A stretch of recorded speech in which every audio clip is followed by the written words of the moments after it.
ఈరోజు నిజామాబాద్ జిల్లాలో ఆదివాసీ నాయక్ బోర్డు సేవా సంఘం మరియు ఉద్యోగుల సేవా సంఘం ఆధ్వర్యంలో అత్యవసర సమావేశాన్ని ఏర్పాటు చేసుకోవడం జరిగింది. ముఖ్యంగా ఈ సమావేశ ఉద్దేశం ఏంటంటే గత 3 రోజుల ముందు నుంచి ఏదైతే బీఈడీ కౌన్సిలింగ్లో జరుగుతున్నాయో అక్కడ మా నాయక్ బోర్డు కులానికి సంబంధించినటువంటి విద్యార్థులు సుమారు 15 మంది వెళ్ళడం జరిగింది.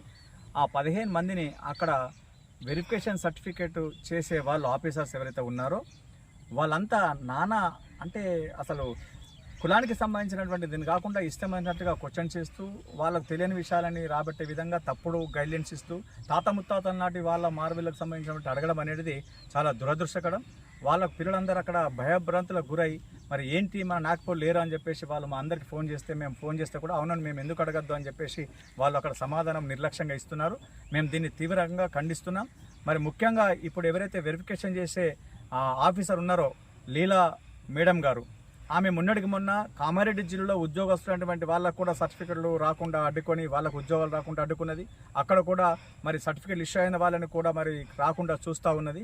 మళ్ళీ ముఖ్యంగా ఈరోజు ఇక్కడ మా అమ్మాయిలు ఎవరైతే పోయినరో కౌన్సిలింగ్కు వాళ్ళందరూ కూడా మరి ఒక సుంకరి మోహన్ అనే ఒక టీచర్ గారు ఉన్నారు. వాళ్ళకు సంబంధించినటువంటి అమ్మాయి she is belongs to Naik board community. ఎందుకు చెప్తున్నానంటే సుంకరి మోహన్ గారు కూడా ఎస్టీ కోటాలో ఉద్యోగం పొంది మరి ఈరోజు ఒక 30 సంవత్సరాలుగా ఆయన ఉద్యోగం చేస్తూ ఉన్నాడు. మరి ఆయనకు సంతానమైనటువంటి ఆ సుచిత్ర భవ్యశ్రీ అనే అమ్మాయిలు మరి ఆయన సంతానం కాకుండా నాయక్ బోర్డు కులానికి సంబంధం లేకుండా ఉంటుందా అని చెప్పేసి నేను వాళ్ళు అడుగుతున్నాను.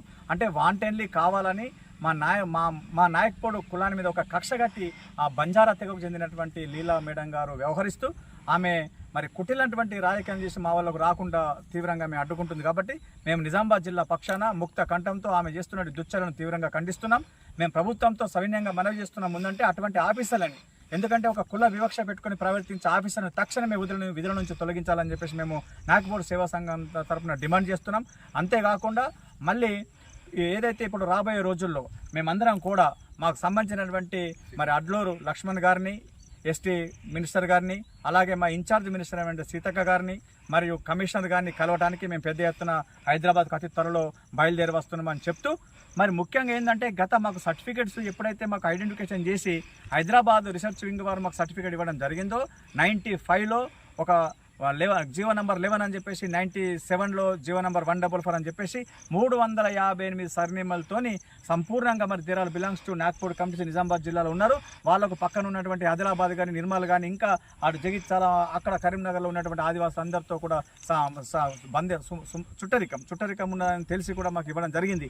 అలాంటి రీసెర్చ్ వాళ్ళు వచ్చేసి ఎంక్వైరీ చేసి ఇక్కడ నిజామాబాద్లో నిజమైన నాయక్ బోర్డులో ఉన్నారని చెప్పిన దాన్ని పట్టుకొనే మరి గవర్నమెంట్ మాకు సర్టిఫికేట్ ఇవ్వడం జరుగుతుంది. మరి వాళ్ళు ఇచ్చినటువంటి సర్టిఫికేట్ని కాదంటానికి ఈమెకేం రైట్స్ ఉన్నాయని చెప్పేసి నేను అడుగుతా ఉన్నా. ఈమె రీసెర్చ్ వింగ్ ఆఫీసర్ల కన్నా గొప్పదా, లేకపోతే మా కులం మీద ఏమైనా రీసెర్చ్ చేసిందా, అసలు ఈమెమి రీసెర్చ్ చేసి మా మీద ఏమైనా తప్పుడు అభియోగాలు మోపుతుందా అని చెప్పేసి అడుగుతున్నాం. ఇది మేము దాన్ని తీవ్రంగా ఖండిస్తున్నాం. మా ఆత్మాభిమానాన్ని దెబ్బతీసే విధంగా మేము ప్రవర్తన చేస్తుంది కాబట్టి మేము ఎట్టి పరిస్థితుల్లో సహించలేము. మరి ముఖ్యంగా కొందరు ఎక్కడ సర్టిఫికేట్ దుర్వినియోగమై ఫేక్ సర్టిఫికేట్ తీసుకుంటామని చెప్పేసి నిన్న మొన్న కొన్ని పేపర్లలో కూడా మరి కొంతమంది వ్యక్తులు మా మీద దుష్ప్రచారం చేస్తూ ఉన్నారు. అటువంటి దాన్ని కూడా మేము తీవ్రంగా ఖండిస్తున్నాం. ఖబర్దార్, మరి ఒకవేళ చర్చలకు అంటుకుంటుంటే ఖబర్దార్ నేను పిలుస్తా ఉన్నా, చర్చలకు రండి. మరి మీరు ఆదివాసులు ఎస్టీలా, మరి మీరు ఎస్టీలా మేము ఎస్టీలమో కూర్చొని మాట్లాడదామని చెప్పేసి ఈ వేదిక నేను డిమాండ్ చేస్తా ఉన్నాను. అనవసరంగా మమ్మల్ని పక్కదోరు పట్టించి అమాయకులైనటువంటి మమ్మల్ని ఆర్థికంగా మానసికంగా నష్టపరిచే విధంగా చేస్తే మట్టుకు ఎట్టి పరిస్థితుల్లో సహించబోమని చెప్తూ జై ఆదివాసీ, జై నాయక్ బోర్డు, జై భీమన్న.